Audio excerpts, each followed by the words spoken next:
মা মা তোয়ালে দাও, মুখ মুছবো। তোয়ালে তো নেই, আমার এই শাড়ির আঁচলটা দিয়ে মুখটা মুছে নে।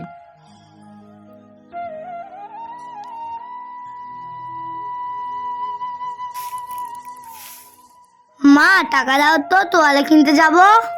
আচ্ছা দাঁড়া, আমার শাড়ির আঁচলে ক টাকা আছে, নিয়ে যা। ঠিক আছে মা, আমি আসছি।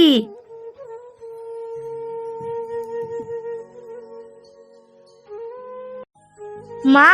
তুই বাজার থেকে চলে এসেছিস? হ্যাঁ মা, আমি বাজার থেকে চলে এসেছি। এই নাও তোয়ালে।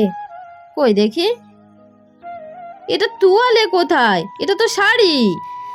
আমি যখন আঁচলে মুখ মুছছিলাম, আরে মা ছেঁড়া ফাটা শাড়ি পরে ঘুরে বেড়াচ্ছে, তাই তো আমি তোমার জন্য এই শাড়িটা আনলাম।